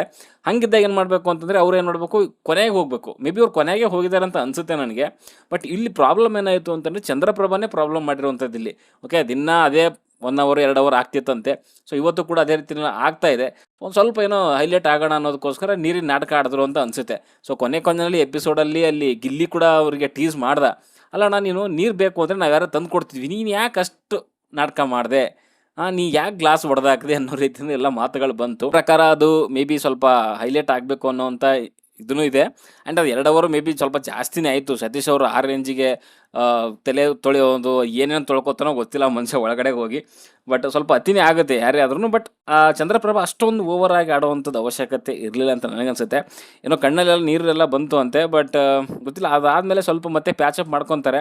ಪ್ಯಾಚಪ್ ಎಲ್ಲ ಮಾಡಿದ್ದಾದಮೇಲೆ ಸೊ ಮತ್ತೆ ಇಬ್ಬರು ಕೂಡ ಚೆನ್ನಾಗೇ ಮಾಡ್ತಾರೆ, ಸೋಫಾ ಮೇಲೆ ಕೂತ್ಕೊತಾರೆ. ಸೊ ಆಮೇಲೆ ಅಲ್ಲಿ ಚಂದ್ರಪ್ರಭಾ ಹೇಳೋವಂಥದ್ದು ಏನಂತಂದರೆ ಡ್ರಾಮಾ ಎಲ್ಲ ಆ ಥರ ಎಲ್ಲ ಹೇಳ್ಬೇಡಣ್ಣ ನೀನು ಹಂಗೆ ಹಿಂಗೆ ಅಂತ. ನಾನು ಅದಕ್ಕಲ್ಲಪ್ಪ ಹೇಳಿದ್ದು, ಕಿತ್ತಾಡಿದ್ದಕ್ಕೆ ಜಗಳ ಆಗಿದ್ದಕ್ಕೆ ಡ್ರಾಮಾ ಅಂತ ಹೇಳಿಲ್ಲ, ನೀನು ಕೂತ್ಕೊಂಡಿದೆಯಲ್ವಾ ಬಾತ್ರೂಮಲ್ಲಿ, ನಾನು ಬರಲ್ಲ ಹಾಗೆ ಹೀಗೆ ಅಂತ. ಸೊ ಅದು ಡ್ರಾಮಾ ಆಡ್ತಿದ್ದಾನೆ. ಬರ್ತಾರೆ ಬರ್ತಾರೆ ಅನ್ನೋ ರೀತಿಯಲ್ಲಿ ಹೇಳಿದೆ ನಾನು ಅಷ್ಟೇ, ಅದಕ್ಕೆಲ್ಲ ಏನು ಹೇಳಲ್ಲ ಅಂತಂದರು. ಆಮೇಲೆ ಸತೀಶ್ ಅವ್ರು ಕೂಡ ಹೇಳಿದ್ರು ಏನಂತಂದರೆ, ನಮ್ಮಿಬ್ಬರು ಜಗಳ ಏನಿದೆಯಲ್ಲ, ಸೊ ಅವರು ಎಲ್ಲ ಬೇರೆಯವರೆಲ್ಲನೂ ಬಾಂಧವ್ಯ ಎಲ್ಲನೂ ಮಿಸ್ಯೂಸ್ ಮಾಡ್ಕೊತಿದ್ದಾರೆ ಅನ್ನೋ ರೀತಿಯಲ್ಲಿ ಸೊ ಅಲ್ಲಿ ಹೇಳ್ತಾರೆ. ಆಮೇಲೆ ನಮಗೇನು ಬಿಗ್ ಬಾಸ್ ಹೇಳ್ತಾರೆ ಅದನ್ನು ಮಾಡೋಣ ಅಂತ ಚಂದ್ರಪ್ರಭಾ ಕೂಡ ಹೇಳಿದ್ರು. ಅದ್ರ ಮಧ್ಯೆ ಗಿಲ್ಲಿ ಬಂದ್ಬಿಟ್ಟು ಸತೀಶ್ ಅವರಿಗೆ ಹಂಗೆ ಮಾಡಿದೆ ಹಿಂಗೆ ಯಾಕೆ ಮಾಡಿದೆ ನೀನು ಹಂಗೆ ಹಿಂಗೆ ಎಲ್ಲ ಬಂತು. ಸೊ ಅಲ್ಲಿ ಸತೀಶ್ ಅವರು ಫುಲ್ ಸ್ವಲ್ಪ ರೈಸ್ ಆಗ್ಬಿಟ್ರು. ಅವಾಗ ಅನ್ಸಿದ್ದು ಈ ಗಿಲ್ಲಿಗೆ ಯಾಕೆ ಬೇಕಿತ್ತಪ್ಪ ಇದು ಅಂತ ಹೇಳ್ಕೊಂಡು. ಸೊ ಅವ್ನು ಸರಿಯಾಗಿ ರೇಗಿಸ್ದ ಪಾಪ. ಅಷ್ಟಂದ್ರೂ ಸತೀಶ್ ಅಣ್ಣ ಏನೂ ಅಲ್ಲಿಲ್ಲ, ಸ್ವಲ್ಪ ಜಾಸ್ತಿನೇ ಆದಮೇಲೆ ನಿನ್ನೆ ಹೋಗಿ ನೋಡ್ಕೊಳ್ಳಿ ಹಾಗೆ ಹಿಂಗೆಲ್ಲ ಮಾತುಗಳು ಬಂತಲ್ಲಿ. ಓಕೆ, ಸೊ ಇದ್ರ ಮಧ್ಯೆ ಅಲ್ಲಿ ನಮಗೆ ಕಿಚನ್ ಬೇಡ ಅಂತ ಇಲ್ಲಿ ಯಾರೋ ರಾಶಿಕಾ ಆ್ಯಂಡ್ ಮಂಜುಳಾ ಅವರು ಕುತ್ಕೊತಾರೆ. ಜೊತೆಗೆ ಸ್ಪಂದನ ಕೂಡ ನಮಗೂ ಆ ಡಿಪಾರ್ಟ್ಮೆಂಟ್ ಬೇಡ, ನಮಗೂ ಚೇಂಜ್ ಮಾಡಿಕೊಡಿ ಹಾಗೆ ಹೀಗೆ ಅಂತ ಅಲ್ಲೊಂದು ರೀತಿಯಲ್ಲಿ ಸ್ಟ್ರೈಕ್ ರೀತಿಯಲ್ಲಿ ನಡೆಸಿದ್ರು. ಸೊ ಇಲ್ಲಿ ಯಾರವರು ಅರಸರು ಮತ್ತು ಅರಸಿಯರ ವಿರುದ್ಧ. ಸೊ ಅಲ್ಲಿ ಅಶ್ವಿನಿ ಅವ್ರಿಗೂ ಕೂಡ ಅಷ್ಟೇ. ಸೊ ಅವ್ರಿಗೆ ಮ್ಯಾನೇಜ್ ಮಾಡೋಕ್ಕೆ ಆಗ್ತಾಯಿಲ್ಲ ಅಂತ ಅನಿಸುತ್ತೆ. ಫಸ್ಟ್ ಒಂದು ವೀಕ್ ಏನೋ ಮಾಡಿದ್ರು, ಬಟ್ ಇವಾಗ ಯಾರು ಕೂಡ ಅಡುಗೆ ಮಾಡ್ತಾಯಿಲ್ಲ ಹಾಗೆ ಹೀಗೆ ಅಂತಂದಮೇಲೆ ಸೊ ಅವರು ಕೂಡ ಏನೂ ಮಾಡೋಕ್ಕೆ ಆಗ್ತಾಯಿಲ್ಲ. ಅದರಲ್ಲೂ ಮುಖ್ಯವಾಗಿ ಅಸುರಾಧಿಪತಿ ಇದ್ದಂಥವ್ರಂತೂ ನಿಜವಾಗ್ಲೂ ವೇಸ್ಟ್ ಫೆಲೋ ಅಂತ ಹೇಳ್ತೀನಿ. ಯಾಕಂದರೆ ಅದು ಏನು ಅಸುರಾಧಿಪತಿ ಅಂತ ಅನ್ನಿಸ್ತಾನೆ ಇಲ್ಲ ಅವರು. ಒಂದು ಗೇಮ್ ರೂಲ್ಸ್ಗಳು ಕರೆಕ್ಟಾಗಿ ಫಾಲೋ ಮಾಡೋಕ್ಕಾಗಲ್ಲ, ಏನು ಕೂಡ ಆಗ್ತಾಯಿಲ್ಲ ಅಲ್ಲಿ. ಆಮೇಲೆ ಇದೆಲ್ಲ ನೋಡ್ತಾ ಇದ್ರೆ ಕಿಚನ್ ಒಳಗಡೆ ಯಾರು ಎಂಟರ್ ಆಗೋಕ್ಕೆ ರೆಡಿ ಇಲ್ಲ ಅಲ್ಲಿ. ಕೊನೆಗೆ ಹಂಗೋ ಹೀಗೋ ಮಾಡಿ ಸುದಿ ಅವರು ಸೊ ಅಲ್ಲಿ ಸತೀಶ್ ಅವ್ರಿಗೇ ನೆಮ್ಸಿ ಒಪ್ಪಿಸಿ ಸೊ ಅದನ್ನೆಲ್ಲ ಕ್ಲೀನ್ ಮಾಡಿಸ್ತಾರೆ. ನಾ ಮೊದಲೇ ಹೇಳ್ದಂಗೆ ಸತೀಶ್ ಒಳ್ಳೆ ಮನುಷ್ಯನೇ ಇದ್ದಾನೆ, ಬಟ್ ಅದು ಯಾಕೆ ಕೆಲವು ಟೈಮಲ್ಲಿ ಹಂಗೆ ಆಡ್ತಾನೋ ಗೊತ್ತಿಲ್ಲ. ಅವ್ನ ಕೂದಲು, ಅವ್ನ ಬ್ಯೂಟಿ ಪ್ರಾಡಕ್ಟ್ಗಳಿಗೆ ಟಚ್ ಮಾಡಿದ್ರೆ ಮೇ ಬಿ ಈ ಥರ ರಾಂಗ್ ಆಗ್ತಾನೆ ಅಂತ ಅನಿಸುತ್ತೆ. ಅಲ್ಲಿ ಮಗೇನ್ ಧನುಷು ಮತ್ತು ಅವ್ರ ಜೊತೆ ಎಲ್ಲ ಫುಲ್ ಕಿತ್ತಾಟ ನಡೆಸ್ತಾ ಇದ್ರು. ಬಟ್ ಮಾಳು ಸ್ವಲ್ಪ ಇವತ್ತು ಮಾತಾಡಿದ್ರಪ್ಪ, ಅದು ಒಂದು ಖುಷಿ ಅಂತಲೇ ಹೇಳ್ತೀನಿ. ಓಕೆ, ಸೊ ಇದಾದಮೇಲೆ ಅದೇ ಅಡುಗೆ ಮನೆ ವಿಷಯ ಬಂತಂದಾಗ ಸ್ವಲ್ಪ ಪ್ರಾಬ್ಲಮ್ ಆಯಿತು ಅಂತಲೇ ಹೇಳ್ತೀನಿ. ಆ್ಯಂಡ್ ಅಶ್ವಿನಿ ಅವ್ರು ಹೇಳ್ತಾರೆ, ಸೊ ಅಸುರಾಧಿಪತಿ ಅಡುಗೆ ಮಾಡ್ತಾರಾ ಇಲ್ಲ ನೀವೇ ಕೇಳಿ ಅನ್ನೋ ರೀತಿಯಲ್ಲಿ ಅಸುರಾಧಿಪತಿ ಅವ್ರಿಗೆ ಸೊ ಅಲ್ಲಿ ಅಶ್ವಿನಿ ಅವ್ರು ಕೇಳ್ತಾ ಇದ್ರು. ಇಲ್ಲಿ ನಾನಲ್ಲಪ್ಪ ಹಸುರನ್ನೆಲ್ಲ ಡಮ್ಮಿ ಮಾಡಿಬಿಟ್ಟಿದ್ರೆ ನೀವೇ ಎಲ್ಲ ಹಸುರಿಗಳೆಲ್ಲನೂ ಅನ್ನೋ ರೀತಿಯಲ್ಲಿ ಹೇಳ್ತಿದ್ದು. ಕ್ಷಮೆ ಕೇಳಿ ಅಂತ ಯಾರೋ ಹೇಳಿದ್ರು ಅಲ್ಲಿ. ಮೇ ಬಿ ಒಂದು ಕ್ಷಮೆ ಕೇಳಿದ್ರೆ ಮುಗ್ದೋಗುತ್ತೆ, ಅಥವಾ ನೀವೇ ಹೋಗಿ ಕೇಳ್ಕೊಂಡ್ರೆ ಮುಗ್ದೋಗುತ್ತೆ ಅನ್ನೋ ರೀತಿಯಲ್ಲಿ ಸುದ್ದಿ ಹೇಳಿದ್ರು ಅಂತ ಅನ್ಸುತ್ತೆ. ಬಟ್ ಅಲ್ಲಿ ಅಶ್ವಿನಿ ಹೇಳುವಂಥದ್ದು, ಊಟ ಬೇಕಾದ್ರೆ ಬಿಡ್ತೀನಿ, ಸ್ವಾಭಿಮಾನ ಬಿಡಲ್ಲ ಅನ್ನೋ ರೀತಿಯಲ್ಲಿ ಹೇಳ್ತಾ ಇದ್ರು. ಆ್ಯಂಡ್ ಇದೆಲ್ಲ ಆಗಿದ್ದಾದ್ಮೇಲೆ ಈ ವಾರದ 2ನೇ ಟಾಸ್ಕ್ ಕೊಡ್ತಾರೆ, ಫಿನಾಲೆ ಕಂಟೆಂಡರ್ ಆಯ್ಕೆ ಮಾಡ್ಕೊಳ್ಳಿಕ್ಕೋಸ್ಕರ. ಸೊ ಇದು ಮೊಟ್ಟೆ ಟಾಸ್ಕು. ಸೊ ಈ ಟಾಸ್ಕಲ್ಲಿ ಯಾರು ವಿನ್ ಆಗ್ತಾರೆ ಸೊ ಅವರು ಫಿನಾಲೆ ಕಂಟೆಂಡರ್ ಆಗಿ ಸೊ ಆಯ್ಕೆ ಆಗ್ತಾರೆ ಅಂತ ಹೇಳ್ಬೋದು. ಸೊ ಮೊದಲ ಟಾಸ್ಕಲ್ಲಿ ಸೊ ಅಲ್ಲಿ ಒಂಟಿ ತಂಡ ಗೆದ್ದಿರುತ್ತೆ. ಸೊ ಅದಕ್ಕೋಸ್ಕರನೇ ಅಲ್ಲಿ ಸೊ ಅಶ್ವಿನಿ ಅವರು ಫಿನಾಲೆ ಕಂಟೆಂಡರ್ಗೆ ಆಯ್ಕೆ ಆಗಿರ್ತಾರೆ. ಸೊ ಈ ಒಂದು ಟಾಸ್ಕಲ್ಲಿ 2ನೇ ಟಾಸ್ಕಲ್ಲಿ ಯಾರು ವಿನ್ ಆಗ್ತಾರೆ ಸೊ ಆ ತಂಡದಿಂದ ಒಬ್ಬರು ಸೊ ಫಿನಾಲೆ ಕಂಟೆಂಡರ್ ಟಾಸ್ಕ್ಗೆ ಆಯ್ಕೆ ಆಗ್ತಾರೆ ಅಂತ ಹೇಳ್ಬೋದು. ಆಲ್ರೆಡಿ ನೀವು ನೋಡಿದ್ದೀರಾ ಮೊಟ್ಟೆ ಟಾಸ್ಕು. ಸೊ ಆ ಬಾಕ್ಸ್ ಮೇಲೆ ಬಾಕ್ಸ್ ಇಟ್ಬಿಟ್ಟು ಸೊ ಅದ್ರ ಮೇಲ್ಗಡೆ ಮೊಟ್ಟೆ ಆಕಾರದ ಒಂದು ಪ್ರಾಪರ್ಟಿನ ಇಟ್ಟು ಸೊ ಅಲ್ಲಿ ಕಂಬದ ಮೇಲೆ ಇರೋವಂಥ ಒಂದು ಬುಟ್ಟಿ ಒಳಗಡೆಗೆ ಅದು ಹಾಕಬೇಕಾಗತ್ತೆ. ಸೊ ಈ ಟಾಸ್ಕ್ ಆಡಲಿಕ್ಕೆ 3 ಜನ ಬೇಕಾಗುತ್ತೆ. ಸೊ 3 ಜನ ಯಾರ್ಯಾರು ಅಂತಂದರೆ ಒಂದು ಈ ಕಡೆಯಿಂದ ಧನುಷ್, ಧ್ರುವ, ಅಶ್ವಿನಿ ಒಂಟಿ ತಂಡದಿಂದ, ಆ್ಯಂಡ್ ಜಂಟಿ ತಂಡದಿಂದ ಮಾಳು, ಗಿಲ್ಲಿ ಮತ್ತು ಚಂದ್ರು. ಸೊ ಇವರು ಆಯ್ಕೆ ಆಗ್ತಾರೆ. ಆ್ಯಂಡ್ ಡಿಸ್ಕಷನ್ ಟೈಮಲ್ಲಿ ತುಂಬ ಚೆನ್ನಾಗಿ ಒಂದು ಪ್ಲ್ಯಾನ್ ಮಾಡಿದ್ರು ಅಂತ ಹೇಳ್ತೀನಿ. ಅದರಲ್ಲೂ ಮುಖ್ಯವಾಗಿ ಮಾಳು ಅವರು ತುಂಬ ಚೆನ್ನಾಗಿ ಮಾತಾಡಿದ್ರು. ಆಮೇಲೆ ಸತೀಶ್ ಅವರು ತುಂಬ ಚೆನ್ನಾಗಿ ಮಾತಾಡಿದ್ರು. ಅಂದರೆ ಆ ಒಂದು ಟಾಸ್ಕ್ ಏನೇನು ರಿಕ್ವೈರ್ಮೆಂಟ್ ಇದೆ ಅನ್ನೋವಂಥದ್ದು ಸೊ ಮಾಳು ತುಂಬ ಚೆನ್ನಾಗಿ ಹೇಳಿದ್ರು. ಸೊ ಪ್ಲ್ಯಾನಿಂಗ್ ಕೂಡ ತುಂಬ ಚೆನ್ನಾಗಿತ್ತು ಅಂತ ಹೇಳ್ತೀನಿ. ಆಮೇಲೆ ಇನ್ನೊಂದು ಅಡ್ವಾಂಟೇಜ್ ಏನಾಯಿತು ಅಂತಂದರೆ ಅಲ್ಲಿ ಬಾಕ್ಸ್ಗಳು ಒಂದು ಚಿಕ್ಕ ಬಾಕ್ಸು ಮತ್ತು ದೊಡ್ಡ ಬಾಕ್ಸ್ ಇತ್ತು. ಆಮೇಲೆ ಫಸ್ಟ್ ಯಾರು ಹೋಗಬೇಕು, ಸೆಕೆಂಡ್ ಯಾರು ಹೋಗಬೇಕು ಅನ್ನೋವಂಥದ್ದು ಆಪ್ಷನ್ಗಳಿತ್ತು. ಸೊ ಅಲ್ಲಿ ಯಾರು ಅಸುರಾಧಿಪತಿಗೆ ಒಂದು ಮನವೊಲಿಸ್ತಾರೆ ಸೊ ಅವರು ಡಿಸೈಡ್ ಮಾಡ್ತಾರೆ ಯಾರಿಗೆ ಚಿಕ್ಕ ಬಾಕ್ಸ್ ಸಿಗಬೇಕು, ಯಾರಿಗೆ ದೊಡ್ಡ ಬಾಕ್ಸ್ ಸಿಗಬೇಕು, ಆಮೇಲೆ ಯಾರು ಫಸ್ಟ್ ಹೋಗಬೇಕು, ಯಾರು ಸೆಕೆಂಡ್ ಹೋಗಬೇಕು ಅನ್ನೋಂಥದ್ದು. ಸೊ ಇದರಲ್ಲಿ ಮನವೊಲಿಸ್ಬೇಕಾಗತ್ತೆ. ಬಟ್ ಒಂಟಿಯವರು ಕೂಡ ಟ್ರೈ ಮಾಡಿದ್ರು ಸ್ವಲ್ಪ ಮನ ಒರೆಸಲಿಕ್ಕೆ, ಬಟ್ ಅಷ್ಟೊಂದು ಎಫೆಕ್ಟಿವ್ ಆಗಿ ಅವ್ರು ಮನ ಒರೆಸಲಿಲ್ಲ ಅಂತಲೇ ಹೇಳ್ಬೋದು. ಬಟ್ ಈ ಕಡೆ ಜಂಟಿ ಕಡೆಯಿಂದ ಕೇಳ್ಕೊಂಡ್ಮೇಲೆ ಸೊ ಅಸುರಾಧಿಪತಿ ಆದಂತಹ ಸುದಿ ಅವರು ಸೊ ಜಂಟಿ ತಂಡಕ್ಕೆ ಒಂದು ರೀತಿಯಲ್ಲಿ ಒಂದು ಒಳ್ಳೆ ಆಪ್ಷನ್ ಕೊಡ್ತಾರೆ. ಸೊ ಚಿಕ್ಕ ಬಾಕ್ಸು ಕೂಡ ಅವರಿಗೆ ಕೊಡ್ತಾರೆ, ಆಮೇಲೆ ಸೆಕೆಂಡ್ ಹೋಗ್ಲಿಕ್ಕೂ ಕೂಡ ಅವರಿಗೆ ಅವಕಾಶ ಕೊಡ್ತಾರೆ ಅಂತಲೇ ಹೇಳ್ತೀನಿ. ಸೊ ಚಿಕ್ಕ ಬಾಕ್ಸ್ ಇರೋವಂಥದ್ದು ಅಡ್ವಾಂಟೇಜು ಮತ್ತು ಸೆಕೆಂಡ್ ಹೋಗೋವಂಥದ್ದು ಅಡ್ವಾಂಟೇಜ್. ಚಿಕ್ಕ ಬಾಕ್ಸ್ ಇದ್ರೆ ಏನಾಗುತ್ತೆ ಅಂದರೆ ಸೊ ಅಲ್ಲಿ ಅವರಿಗೆ ಮೊಟ್ಟೆ ಕಾಣಿಸುತ್ತೆ. ಸೊ ಹೇಗೆ ಅವ್ರಿಗೆ ಆ ಬುಟ್ಟಿ ಒಳಗಡೆ ಹಾಕಬೇಕು ಅನ್ನೋದಂಥದ್ದು ಕೂಡ ಈಸಿ ಆಗುತ್ತೆ. ಜೊತೆಗೆ ಸೆಕೆಂಡ್ ಏನು ಅಂತಂದರೆ ಫಸ್ಟು ರೌಂಡಲ್ಲಿ ಎಷ್ಟು ಯಾವ ರೀತಿಯಲ್ಲಿ ಹಾಕಿದ್ದಾರೆ ಅಥವಾ ಒಂದು ಟೆಕ್ನಿಕ್ಗಳು ಗೊತ್ತಾಗುತ್ತೆ. ಜೊತೆಗೆ ಎಷ್ಟು ಟೈಮ್ ತೊಗೊಂಡಿದ್ದಾರೆ ಅಂತ ಒಂದು ಅಂದಾಜು ಸಿಗುತ್ತೆ. ಸೊ ಅದ್ರ ಮೇಲೆ ಸ್ವಲ್ಪ ನಾವು ಫಾಸ್ಟ್ ಮಾಡ್ಕೊಬೋದು ಅನ್ನೋವಂಥದ್ದು ಸೆಕೆಂಡ್ ರೌಂಡ್ಗೆ ಬೆಸ್ಟ್ ಆಗುತ್ತೆ ಅಂತಲೇ ಹೇಳ್ತೀನಿ. ಸೊ ಅದಕ್ಕೋಸ್ಕರನೇ ಅಸುರಾಧಿಪತಿಯವರ ಒಂದು ನಿರ್ಧಾರದ ಮೇರೆಗೆ ಸೊ ಇಲ್ಲಿ ಸೆಕೆಂಡ್ ಆಡುವಂಥದ್ದು ಜಂಟಿ ತಂಡ, ಫಸ್ಟ್ ಆಡುವಂಥದ್ದು ಒಂಟಿ ತಂಡ. ಬಟ್ ಇಲ್ಲಿ ಏನಾಗುತ್ತೆ ಅಂದರೆ ಫಸ್ಟ್ಗೆ ಒಂದು ರೌಂಡ್ ಹಾಕಬೇಕು ಅನ್ನೋಷ್ಟೊತ್ತಿಗೆ ಪ್ರಾಬ್ಲಮ್ ಆಗಿಬಿಡುತ್ತೆ. ಅಗೇನ್ ನನಗೆ ಇದು ನೋಡ್ಬಿಟ್ಟು ಒಂದು ರೀತಿ ಹೆಂಗೆ ಅನಿಸ್ತು ಅಂತಂದರೆ ಕಾಮಿಡಿ ಅಂತ ಅನ್ನಿಸ್ತಾ ಇದೆ. ಎಲ್ಲರೂ ಕೂಡ ಅಷ್ಟೊಂದು ಜನ ಇದ್ದಾರೆ, ಒಂದು ರೂಲ್ಸ್ಗಳು ಕರೆಕ್ಟಾಗಿ ಮೇಂಟೈನ್ ಮಾಡಲ್ಲ ಅಂತಂದರೆ ನಾನು ಮೊನ್ನೆಯಿಂದ ಹೇಳ್ತಾ ಇದ್ದೀನಿ, ಇವರು ಒಂದು ಟಾಸ್ಕು ಕೂಡ ನೆಟ್ಟಗಾಡಲಿಲ್ಲ ಅಂತ. ವಿತೌಟ್ ಬಿಗ್ ಬಾಸ್ ಇಂಟರ್ಫಿಯರು ಒಂದು ಟಾಸ್ಕ್ ಕೂಡ ನೆಟ್ಟಗಾಡಲಿಲ್ಲ. ಅಗೇನ್ ಅಲ್ಲಿ ಯಾವುದೋ ಕೋಲ್ ಇದೆ ಅಂತ ಹೇಳ್ಬಿಟ್ಟು ಕೋಲಿಂದ ತೊಗೊಂಡೋಗಿ ಹಾಕಕ್ಕೆ ಹೋಗ್ತವ್ರೆ. ಅದು ಹೇಳಿರೋವಂಥದ್ದು ಯಾರು ಅಸುರಾಧಿಪತಿ ಆದಂಥ ಸುದ್ದಿ. ಈ ಕೋಲ್ ಏನಕ್ಕೆ ಇಟ್ಟವ್ರು ಇಲ್ಲಿ, ಕೋಲಿಂದ ಹಾಕ್ಬೇಕೇನೋ ಅಂತ. ಅಲ್ಲಿ ಹೋಗ್ಬಿಟ್ಟು ರೂಲ್ಸ್ ಬುಕ್ ನೋಡೋಕ್ಕಾಗಲ್ಲ ಅವ್ರಿಗೆ. ಅಲ್ಲೇನೋ ಕೋಲ್ ಇಟ್ಟರು ಅಂತ ಕೋಲಿಂದ ಎತ್ತಾಕದಂತೆ. ಅದು ಬಾಕ್ಸ್ ತೊಗೊಂಡೋಗಿ ಬಾಕ್ಸ್ ಮೇಲೆ ಬಾಕ್ಸ್ ಜೋಡಬೇಕು. ನೀವು ಎಷ್ಟು ಬಾಕ್ಸ್ ಬೇಕಾದರೂ ಜೋಡಿಸಿ. ಅಲ್ಲಿ ಮ್ಯಾಕ್ಸಿಮಮ್ ಏನೋ 7 ಬಾಕ್ಸ್ ಇತ್ತು. ಸೊ ಅಷ್ಟು ಬಾಕ್ಸಲ್ಲಿ ಎಷ್ಟು ಬಾಕ್ಸ್ ಆದರೂ ಜೋಡಿಸ್ಬಿಟ್ಟು ಸೊ 3 ಜನ ತೊಗೊಂಡೋಗಿ ಹಾಕಬೇಕಲ್ಲಿ. ಆ ಕೋಲಿಂದ ತಳ್ಳೋದಂತೆ. ಅಷ್ಟು ಈಸಿಯಾಗಿ ಹೆಂಗೆ ಕೊಡ್ತಿರ್ಬೇಕು ಬಿಗ್ ಬಾಸ್ ಅವರು. ಆ್ಯಂಡ್ ಇವರು 6 ಬಾಕ್ಸ್ ತೊಗೊಂಡು ಫಸ್ಟ್ ಒಂದು ಅಟೆಂಪ್ಟ್ ಮಾಡ್ತಾರೆ. ಸೊ ಅಲ್ಲಿ ಸಿಕ್ಕಾಪಟ್ಟೆ ಟೈಮ್ ತಿಂದುಬಿಡ್ತಾರೆ. ಆ ಕೋಲ್ ತೊಗೊಂಡೋಗಿ ಹಾಕಿದ್ದಕ್ಕೆ ಬಿಗ್ ಬಾಸ್ ಅವರು ಅದನ್ನು ಪಾಸ್ ಮಾಡ್ತಾರೆ. ಅಲ್ಲಿ ಟೈಮ್ ವೇಸ್ಟ್ ಆಯಿತು. ಬಟ್ ಅದು ಟೈಮ್ ರನ್ನಿಂಗಲ್ಲೇ ಇರುತ್ತೆ. ಓಕೆ, ಅದನ್ನು ಸ್ಟಾಪ್ ಮಾಡಿದ್ರು ಬಿಗ್ ಬಾಸ್ ಅವರು. ಅದಾದಮೇಲೆ ಮಾತುಕತೆ ನಡೆಯುತ್ತೆ. ಆಮೇಲೆ ಹೇಗೆ ಸ್ಟಾರ್ಟ್ ಮಾಡೋದು ಅನ್ನೋದ್ರ ಬಗ್ಗೆ ನಡೆಯುತ್ತೆ. ಬಿಗ್ ಬಾಸ್ ಅವ್ರು ಟೈಮ್ ಓಡ್ತಾ ಇದೆ ಅಂತ ಹೇಳಿದ್ರು. ಅದಾದ ಮತ್ತೆ ತಿರ್ಗಾ ರೀಸ್ಟಾರ್ಟ್ ಮಾಡಿದ್ರು ಇವರು, ಧನುಷ್ ಆ್ಯಂಡ್ ಧ್ರುವ್ ಅಗೇನ್ ಅಶ್ವಿನಿ ಅವರು. ಸೊ ಅಲ್ಲಿ ಕೊನೆಗೆ ಹೆಂಗೋ ಮಾಡಿ ಹಂಗೆ ಕಷ್ಟಪಟ್ಟು ಹಾಕಿದ್ರು. ಬಟ್ ಟೈಮ್ ಸ್ವಲ್ಪ ಜಾಸ್ತಿ ಆಗಿತ್ತು ಅಂತ ಅನಿಸುತ್ತೆ. ಸೊ ಅದಾದಮೇಲೆ ಇದನ್ನೆಲ್ಲ ನೋಡ್ಕೊಂಡಿರೋಂಥ ಇಲ್ಲಿ ನಮ್ಮ ಜಂಟಿ ತಂಡದವರು ಮಾಳು, ಗಿಲ್ಲಿ ಆ್ಯಂಡ್ ಚಂದ್ರ ಸಖತ್ತಾಗಿ ಮಾಡಿದ್ರು ಅಂತಲೇ ಹೇಳ್ಬೋದು. ಫಾಸ್ಟಾಗೆ ಮಾಡಿದ್ರು. ಆಮೇಲೆ ಇವ್ರದ್ದು ಒಂದು ಪಾಸಿಟಿವ್ ಏನು ಅಂತಂದರೆ, ಸೊ ಬಾಕ್ಸ್ಗಳನ್ನ ಜಾಸ್ತಿ ತೊಗೊಳ್ಳಿಲ್ಲ. ಅವ್ರು 6 ಬಾಕ್ಸ್ ಏನೋ ತೊಗೊಂಡಿದ್ರು. ಬಟ್ ಇವ್ರು ತೊಗೊಂಡಿರುವಂಥದ್ದು 5 ಬಾಕ್ಸು. ಜಾಸ್ತಿ ಬಾಕ್ಸ್ ಇದ್ದಂಗೆ ಏನಾಗುತ್ತೆ ಅಂದರೆ ಅದನ್ನು ಬ್ಯಾಲೆನ್ಸ್ ಮಾಡುವಂಥದ್ದು ಕಷ್ಟ ಆಗುತ್ತೆ. ಸೊ ಅದಕ್ಕೋಸ್ಕರ 5 ಬಾಕ್ಸ್ ತೊಗೊಂಡ್ರು. ಬಟ್ ಸ್ವಲ್ಪ ಕೈನ ಮೇಲೆ ಎತ್ತಿ ಸೊ ಅದನ್ನು ಹಾಕಲಿಕ್ಕೆ ಟ್ರೈ ಮಾಡಿದ್ರು. ಫಸ್ಟ್ 2 ಅಟೆಂಪ್ಟ್ ಮಾಡಿದ್ರು. ಎರಡು ಹಾಕಿದ್ರು. 3ನೇ ಒಂದು ಇದರಲ್ಲಿನೇ ಸ್ವಲ್ಪ ಒಂದು 2 ಅಟೆಂಪ್ಟಿಗೆ ಅದು ಬಿತ್ತು ಅಂತಲೇ ಹೇಳ್ಬೋದು. ಒಟ್ಟಿನಲ್ಲಿ 4 ಅಟೆಂಪ್ಟಲ್ಲಿ 3 ಬಾಲ್ಗಳನ್ನು ಹಾಕಿದ್ರು ಅಂತಲೇ ಹೇಳ್ಬೋದು. ತುಂಬ ಫಾಸ್ಟಾಗೆ ಮಾಡಿದ್ರು. ಓಕೆ, ಸೊ ಅದೊಂದು ಪಾಸಿಟಿವ್ ಆಯಿತು ಅವ್ರಿಗೆ. ಏನು ಅಂತಂದರೆ, ಸೊ ಆ ಒಂದು 5 ಬಾಕ್ಸ್ಗಳನ್ನ ಇಟ್ಕೊಂಡಿದ್ದಕ್ಕೆ ಪಾಸಿಟಿವ್ ಆಯಿತು. ಆಮೇಲೆ ಚಿಕ್ಕದಿರೋದ್ರಿಂದ ಸೊ ಅದು ಕೂಡ ಒಂದು ಒಳ್ಳೆ ಪಾಸಿಟಿವ್ ಅಂತಲೇ ಹೇಳ್ತೀನಿ. ಓಕೆ, ಟಾಸ್ಕನ್ನು ಕಂಪ್ಲೀಟ್ ಆಗುತ್ತೆ. ಇವಾಗ ಅನೌನ್ಸ್ಮೆಂಟ್ ಮಾಡುವಂಥದ್ದು ರಿಸಲ್ಟ್ ಎಷ್ಟು ಯಾರು ಟೈಮ್ ತೊಗೊಂಡಿದ್ದಾರೆ ಅಂತ. ಸೊ ಒಂಟಿ ತೊಗೊಂಡಿರುವಂಥದ್ದು 12 ಮಿನಿಟ್ಸ್ 50 ಸೆಕೆಂಡ್ಸು. ಆ್ಯಂಡ್ ಜಂಟಿ ತೊಗೊಂಡಿರುವಂಥದ್ದು ಕೇವಲ 4 ನಿಮಿಷ 5 ಸೆಕೆಂಡು. ಸೊ ತುಂಬ ಡಿಫ್ರೆನ್ಸ್ ಇದೆ. ಹಂಗೆ ನೋಡೋಕೆ ಹೋದರೆ 7 ನಿಮಿಷದ ಡಿಫ್ರೆನ್ಸ್ ಇದೆ. ಸೊ ಒಟ್ಟಿನಲ್ಲಿ ಸೊ ಇಲ್ಲಿ ಒಂಟಿ ತಂಡ ಒಂದು ಭರ್ಜರಿ ಜಯನ ಸಾಧಿಸಿದೆ ಅಂತ ಹೇಳ್ಬೋದು. ಆ್ಯಂಡ್ ಈ ಕಡೆಯಿಂದ ಗಿಲ್ಲಿ ಅವರ ಫನ್ ಆ್ಯಂಡ್ ಚಮಕ್ ಸಾಕಾಗಿತ್ತು. ಅಶ್ವಿನಿ ಅವರಿಗೆ ಅವರ ಒಂಟಿ ತಂಡಕ್ಕೆ ಸರಿಯಾಗಿ ಉರಿಸ್ತಾ ಇದ್ದ. ಫುಲ್ ಡ್ಯಾನ್ಸ್ ಎಲ್ಲ ಮಾಡಿಕೊಂಡು ತುಂಬ ಚೆನ್ನಾಗೇ ಉರಿಸ್ತಾ ಇದೆ ಅಂತ ಹೇಳ್ಬೋದು. ಆಮೇಲೆ ಅಗೇನ್ ನಮ್ಮ ಮಾಳು ಆ್ಯಂಡ್ ತಂಡಕ್ಕೆ ಒಂದು ಟೀಮ್ ಅಪ್ರಿಷಿಯೇಷನ್ ತುಂಬ ಚೆನ್ನಾಗೇ ಇತ್ತು ಅಂತ ಹೇಳ್ತೀವಿ ಜಂಟಿ ತಂಡದಿಂದ. ಇದ್ರ ಮಧ್ಯೆ ಸ್ವಲ್ಪ ಗಿಲ್ಲಿ ಮತ್ತು ಧನುಷ್ ಅವರಿಗೆ ಸ್ವಲ್ಪ ಎಲ್ಲೋ ಕಿತ್ತಾಟ ಶುರು ಆಗೋ ಲಕ್ಷಣಗಳು ಕಾಣಿಸ್ತಾ ಇತ್ತು. ಬಟ್ ಗಿಲ್ಲಿನೇ ಸ್ವಲ್ಪ ಅದನ್ನ ಹೋಗ್ಲಿ ಬಿಡು ಅನ್ನೋ ರೇಂಜಿಗೆ ಬಿಟ್ಬಿಟ್ಟ. ಇಲ್ಲಿ ಸುಮ್ಮನೆ ಗಿಲ್ಲಿ ರೇಗಿಸ್ತಾ ಇದ್ದ. ಏನೋ ಆಟ ಆಡಿ ಅಂತಂದರೆ ಕೋಲ್ ತಗೊಂಡು ಹಿಂಗೆ ಅಲ್ಲಾಡ್ಸಕ್ಕೆ ಹೋಗೋರು ಹಿಂಗೆ ಅಂತ ಏನೋ ಸುಮ್ಮನೆ ಮಾಮೂಲಿ ಕಾಮಿಡಿಯಾಗಿ ಮಾಡ್ತಿದ್ದ. ಬಟ್ ಅಲ್ಲಿ ಧನುಷ್ ಸ್ಟಾರ್ಟ್ ಮಾಡ್ದ. ಸೊ ನನ್ನ ಹತ್ರ ಇವೆಲ್ಲ ಕಾಮಿಡಿ ಬೇಡ, ಮುಂಚೆನೇ ಹೇಳಿದ್ದೀನಿ ನಿನಗೆ, ಬೇರೆಯವ್ರ ಹತ್ರ ಇಟ್ಕೋ, ನನ್ನ ಹತ್ರ ಬೇಡ, ಹಾಗೆ ಹೀಗೆ ಅಂತ ಸ್ವಲ್ಪ ರೈಸ್ ಆಗಕ್ಕೆ ಹೋದ. ಹಂಗಲ್ಲಣ ಹಿಂಗಲ್ಲಣ ಅಂತ ಕಡೆಗೆ ಗಿಲ್ಲಿ ಬರ್ತಾ ಇದ್ದ. ಬಟ್ ನನ್ನ ಹತ್ರ ಬೇಡ ಕಣೋ, ಹಾಗೆ ಹಿಂಗೆ ಸೀರಿಯಸ್ ಸುಮ್ಮನೆ ಸರಿ ಇರಲ್ಲ, ಹಾಗೆ ಹಿಂಗೆ ಅಂತೆಲ್ಲ ಮಾತುಗಳು ಬಂತು. ಅಷ್ಟೊಂದೆಲ್ಲ ರ್ಯಾಶ್ ಆಗಿ ಹೇಳುವಂಥದ್ದು ಅವಶ್ಯಕತೆ ಇರಲಿಲ್ಲ ಧನುಷ್ಗೂ ಕೂಡ. ಆಮೇಲೆ ಗಿಲ್ಲಿಗೆ ಮುಂಚೆನೇ ಹೇಳಿದ್ದ ಧನುಷ ಅಂತಂದರೆ ಸೊ ಅವ್ರ ತಂಟೆಗೆ ಹೋಗುವಂಥದ್ದು ಅವಶ್ಯಕತೆ ಇಲ್ಲ ಅಂತ ಅನಿಸುತ್ತೆ. ಆಮೇಲೆ ಧನುಷ್ ಏನಂತಂದರೆ, ಇವಾಗ ಬೇರೆಯವ್ರಿಗೆ ಕಾಮಿಡಿ ಮಾಡಿದಾಗ ಪಕ್ಕದಲ್ಲಿ ಕೂತ್ಕೊಂಡು ನಗಾಡ್ತೀರ ಅಂತಂದಮೇಲೆ ನಿಮಗೂ ಕೂಡ ಆ ಥರ ಬಂದಾಗ ಸ್ವಲ್ಪ ಸಹಿಸ್ಕೊಂಡು ಹೋಗಬೇಕು. ನಾವು ನೋಡಿದ್ದೀನಿ, ಅದೇ ಎಪಿಸೋಡಲ್ಲಿ ನೋಡಿದ್ದೀನಿ, ಬೇರೆಯವ್ರಿಗೆ ಗಿಲ್ಲಿ ಕಾಮಿಡಿ ಮಾಡಿದಾಗ ನೀವು ಸುಮ್ಮನೆ ಇರ್ತೀರ, ನಗಾಡ್ತೀರ, ಮತ್ತು ಸುಮ್ಮನೆ ಇರಲ್ಲ, ನಗಾಡ್ಕೊಂಡಿರ್ತೀರ. ಸೊ ಆ ಥರ ಇದ್ದಾಗ ಎದ್ದು ಹೋಗ್ಬೇಕಲ್ಲಿಂದು ನೀವು ಅದನ್ನು ಎಂಜಾಯ್ ಮಾಡಬಾರ್ದು. ಅಥವಾ ನಿಮಗೆ ಬಗ್ಗೆ ಮಾತಾಡಿದಾಗ ಅಟ್ಲೀಸ್ಟ್ ಅದನ್ನು ಕಾಮಿಡಿ ಥರ ತೊಗೊಂಡ್ರೆ ಬೆಟರ್ ಅಂತ ನನಗೆ ಅನಿಸುತ್ತೆ.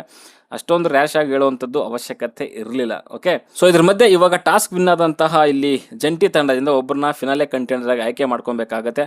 ಅಗೇನ್ ಅಲ್ಲಿ ಡಿಸ್ಕಷನ್ ನಡೆಯುತ್ತೆ. ಸೊ ಒಂದು ಖುಷಿ ಏನು ಅಂತಂದರೆ, ಇಲ್ಲಿ ಯಾರು ಅಷ್ಟೊಂದು ಹೆಚ್ಚಾಗಿ ಬಿಟ್ಕೊಡ್ಲಿಕ್ಕೆ ಆಗಲಿಲ್ಲ. ಬಿಕಾಸ್ ಸತೀಶ್ ಅವರು ಮಾತಾಡಿದ್ರು, ಆಮೇಲೆ ಸ್ಪಂದನ ಮಾತಾಡಿದ್ರು, ಅಗೇನ್ ಕೆಲವರೆಲ್ಲ ಮಾತಾಡಿದ್ರು, ಮೇ ಬಿ ರಾಶಿನೂ ಮಾತಾಡಿದ್ರು ಅಂತ ಅನಿಸುತ್ತೆ. ಬಟ್ ಇಲ್ಲಿ ಚೂಸ್ ಮಾಡಿರೋದಂಥದ್ದು ಏನು ಅಂತಂದರೆ, ಸೊ ನಾಮಿನೇಟ್ ಆಗಿರೋರು ಹೋದರೆ ಸೊ ಸೇಫ್ ಆಗ್ಬೋದು ಅನ್ನೋ ಒಂದು ರೀಸನ್ ಇಟ್ಕೊಂಡು ಇಲ್ಲಿ ಡಿಸ್ಕಷನ್ ನಡೆಯುತ್ತೆ. ಸೊ ನಾಮಿನೇಟ್ ಆಗಿರೋದ್ರಲ್ಲಿ ಅಭಿಷೇಕ್ ಆ್ಯಂಡ್ ಅಶ್ವಿನಿ ಜೊತೆಗೆ ಮಾಳು ಆ್ಯಂಡ್ ಸ್ಪಂದನ, ಸೊ ಇವರು ಕೂಡ ಇರ್ತಾರೆ. ಬಟ್ ಇಲ್ಲಿ ಮ್ಯಾಕ್ಸಿಮಮ್ ಮೇ ಬಿ ವೋಟ್ ಬಂದಿರುವಂಥದ್ದು ಮಾಳು ಆ್ಯಂಡ್ ಸ್ಪಂದನಗಂತ ಅನಿಸುತ್ತೆ. ಸೊ ಇದೆಲ್ಲ ಆದಮೇಲೆ ಅಲ್ಲಿ ಅಶ್ವಿನಿ ಅವರು ಸೊ ನಮ್ಮ ವಸುರಾಧಿಪತಿ ಅವರಿಗೆ ಕೇಳ್ತಾರೆ, ಎಲ್ಲಪ್ಪ ನಿಮ್ಮ ಸೇವಕರು ಯಾರೂ ಕಾಣಿಸ್ತಾನೆ ಇಲ್ಲ, ಅಷ್ಟೇ ಮುಗೀತು, ಇನ್ನೇನು ಟಾಸ್ಕ್ ಮುಗೀತು, ಎಲ್ಲ ಮುಗೀತು, ಇನ್ಯಾರೂ ಬರಲ್ಲ, ಹಾಗೆ ಹೀಗೆ ಅಂತ ರೇಗಿಸ್ತಿರ್ತಾರೆ. ಸೊ ಅಷ್ಟೊತ್ತಿಗೆ ಸುದ್ದಿ ಹೇಳ್ತಿರೋವಂಥದ್ದು, ಬರ್ತಾರೆ ನಮ್ಮ ಅನುಯಾಯಿಗಳು, ಎಲ್ಲಿ ಹೋಗಲ್ಲ, ಬಂದೇ ಬರ್ತಾರೆ, ಡಿಸ್ಕಷನ್ ಮಾಡ್ತಿದ್ದಾರೆ ಅಂತ ಒಂದು ಮಾತು ಹೇಳ್ತಾರೆ. ಸೊ ಅಲ್ಲಿ ಜಾನು ಹೇಳೋಂಥದ್ದು ಅನುಯಾಯಿಗಳ ಅಥವಾ ಅನುನಾಯಿಗಳ ಅನ್ನೋ ರೀತಿಯಲ್ಲಿ 2 ಸಾರಿ ಹೇಳ್ತಾರೆ. ಅದು ಹೇಳಿದ್ದಾದ್ಮೇಲೆ ಅಶ್ವಿನಿ ನಗಾಡ್ತಾರೆ, ಜೊತೆಗೆ ಈ ಕಡೆಗೆ ಯಾರು ನಮ್ಮ ಜಾನು ಅವರು ಕೂಡ ನಗಾಡ್ತಾರೆ. ಸೊ ಅದು ಬೇಕಿತ್ತಾ ಅಂತ ಅವ್ರೇನೋ ಅನುಯಾಯಿಗಳು ಅಂತ ಹೇಳ್ತಿದ್ದಾರೆ. ಅನುನಾಯಿಗಳು ಅನ್ನೋ ರೀತಿಯಲ್ಲಿ ಮಾತಾಡುವಂಥದ್ದು ಎಷ್ಟು ಸರಿ? ಆಮೇಲೆ ಈ ಒಮ್ಮನ ಬಾಯಿ ನಾನು ಮೊದಲೇ ಹೇಳಿದ್ದೆ ಬಚ್ಚಲ್ ಥರ ಇದೆ ಅಂತ. ಗಾಂಚಲಿ ಅನ್ನುವಂಥದ್ದು, ಚೈಲಿ ಚಪಾತಿ ಅನ್ನುವಂಥದ್ದು, ಅನುನಾಯಿಗಳು ಅನ್ನುವಂಥದ್ದು, ಇವಳಿಗೆ ಸರಿಯಾಗಿ ಕೌಂಟ್ರ್ ಕೊಟ್ಟಿರೋವಂಥದ್ದು ಗಿಲ್ಲಿ. ಓಕೆ, ಇಲ್ಲಿ ಕೇಳಿಸ್ಕೊತಾನೆ ಸುದಿ, ಓ ಅವ್ರಿಗೆ ಹೇಳ ಹಾಕೊಡ್ಲಾ, ಹಾಗೆ ಹೀಗೆ ಅಂತ ಸುದಿ ಮಾತಾಡುವಂಥದ್ದು. ಅದು ಮಿಸ್ ಆಗೇನೋ ಟಂಗ್ ಟ್ವಿಸ್ಟ್ ಆಯಿತು ಅನ್ನೋ ರೀತಿಯಲ್ಲಿ ಡವ್ ಮಾಡಿದ್ರು. ಬಟ್ ಅದನ್ನು ಹೋಗ್ಬಿಟ್ಟು ಹಂಗೆ ಸೀದಾ ಹೋಗಿ ಜಂಟಿಯವ್ರ ಹತ್ರ ಹಂಗೆ ನೀಟಾಗಿ ಏನೇನು ಹೇಳಿದ್ರು ಜಾನು, ಸೊ ಕ್ಲಿಯರಾಗಿ ಹೇಳ್ಬಿಟ್ಟ ಹೋಗಿ. ಆಮೇಲೆ ಗಿಲ್ಲಿ ಬಂದು ಅವ್ರಿಗೇನು ಹುಚ್ಚಿಡ್ದಿದ್ಯಾ, ಅವ್ರೇನು ಹುಚ್ಚನಾಯಿನ, ಅವ್ರಿಗೇನು ಹುಚ್ಚನಾಯಿ ಕಚ್ಚಿದ್ಯಾ ಆ ಥರ ಹೇಳಲಿಕ್ಕೆ, ಹಾಗೆ ಹೀಗೆ ಅಂತ ಅವ್ರ ಬಾಣನ ಅವ್ರ ಕಡೆಗೆ ತಿರುಗಿಸ್ಬಿಟ್ಟ ಗಿಲ್ಲಿ. ಸೊ ಅವಾಗ ನೋಡಬೇಕಾಗಿತ್ತು ಜಾನ್ವಿ ಮುಖಾನ, ಫುಲ್ ಒಳ್ಳೆ ಅದೇನೋ ಅಂತಾರಲ್ಲ, ಸಪ್ಪೆ ಸಪ್ಪೆ ಆಗೋಗಿತ್ತು ಮುಖ. ಗಿಲ್ಲಿನ ಎದುರಾಕೊಂಡ್ರೆ ಬಿಡ್ತಾನ ಅವನು, ಸರಿಯಾಗಿ ಕೊಡ್ತಾನೆ, ಏನು ಮಾಡಿಲ್ಲ ಅಂದ್ರೇನೆ ಬಿಡಲ್ಲ ಅವನು.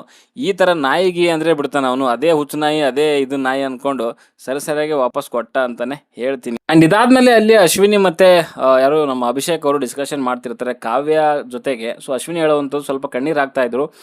ಕಾವ್ಯ ಕೇಳುವಂಥದ್ದು, ನಾವು ಹೇಗೆ ಸೇಫ್ ಆಗ್ತೀವಿ ಅಂತ ನಿಮ್ಗೆ ಅಷ್ಟೊಂದು ಇದು ಹಾಗೆ ಹೇಗೆ ಅಂತ ಮಾತಾಡೋ ಟೈಮಲ್ಲಿ ಕಾವ್ಯ ಹೇಳ್ತಾರೆ, ನಮ್ಗೆ ಕಾನ್ಫಿಡೆಂಟ್ ಇದೆ ನೀವು ಇಬ್ಬರು ಸೇವ್ ಆಗ್ತೀರಾ.